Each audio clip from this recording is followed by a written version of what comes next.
what every driver must know. More phantom hands in this dying city, now leaving blue booklets tucked under our windshields, traffic instructions so worthless, King Hammurabi won't even lift a finger to breathe meaning into these laws.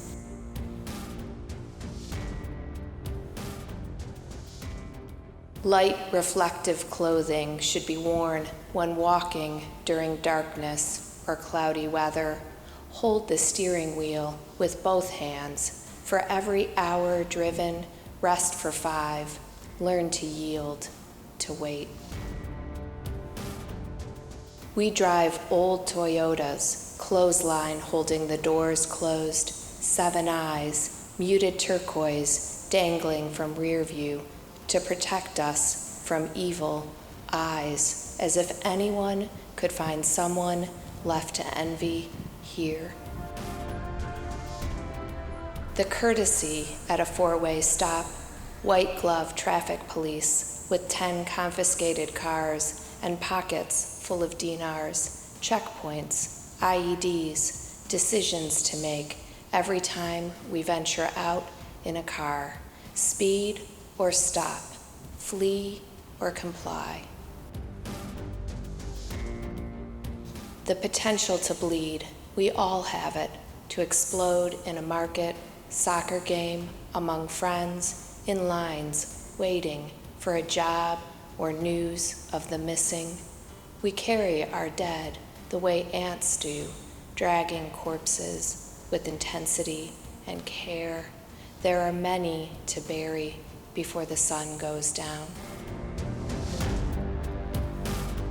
While you speed to reach beyond the barricades, cool greenness of safety, enlightened occupiers. Dusk, the most dangerous time to drive, except here, suburban GMCs, Humvees obey the speed limit set, 35 miles per hour.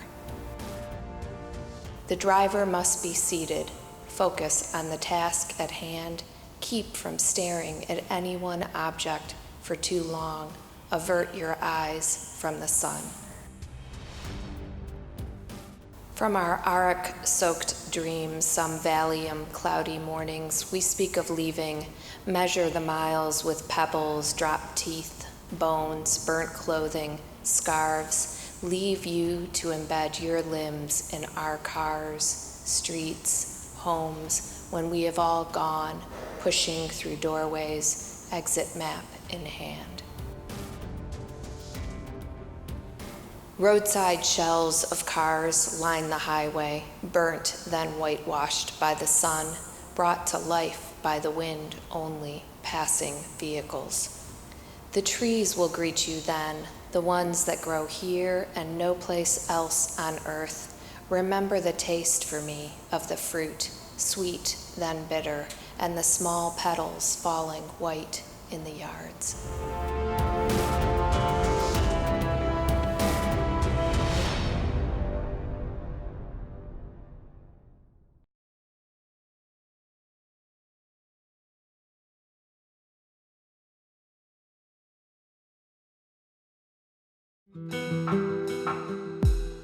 Who cast the vote on where the east and north end and the south and west begin?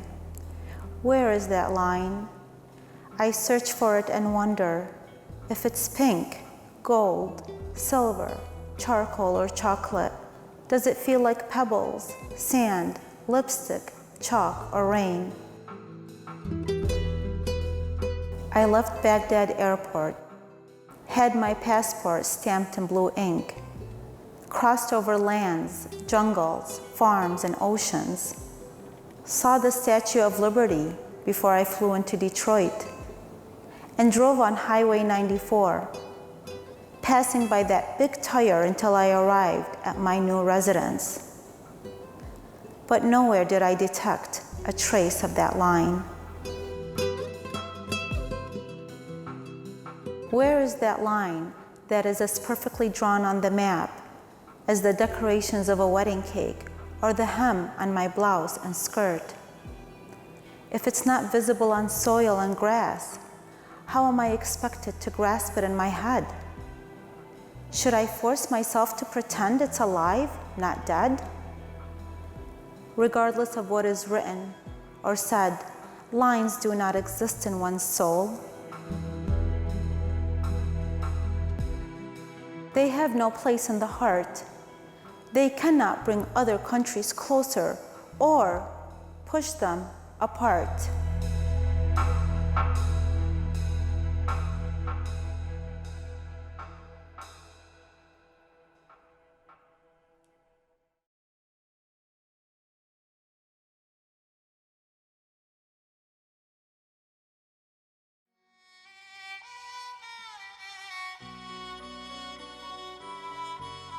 Baghdad, pronounced with a ghain, stumbling from the back of the tongue and the top of the throat, like a gentle gurgle of water flowing from the Tigris, in silt-heavy swirls that find themselves lost on the edges of banks.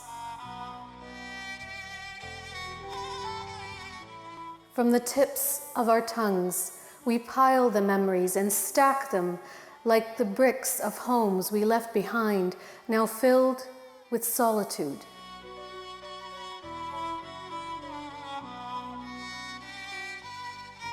With our cardamom-scented teacups neatly tucked in dust-laden cupboards, we sit here, always looking back, to a city rooted in centuries, withstanding conquerors and battles, occupied and liberated.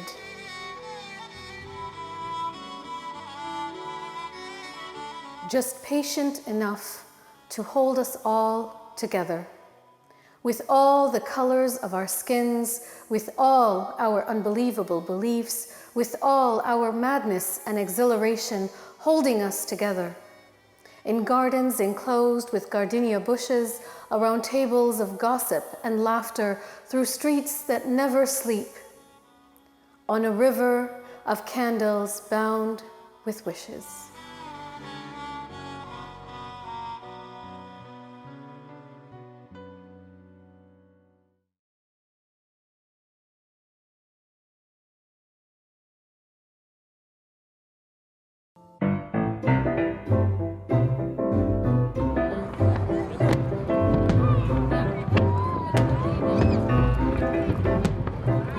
On the 4th of July, here in Detroit, I hear the echo of Baghdad explosions.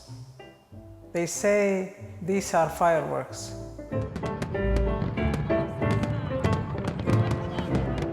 Song by song, I scatter my birds away from the fogs of smoke. They say these are ordinary clouds in the sky.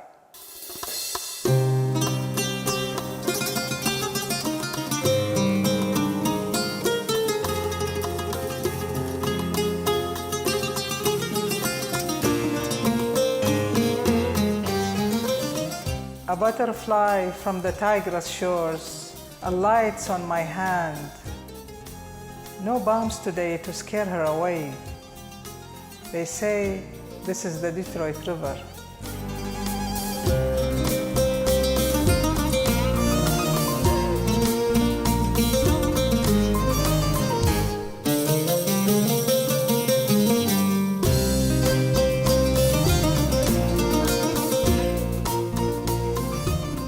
I enter a shelter with the others in the crowd.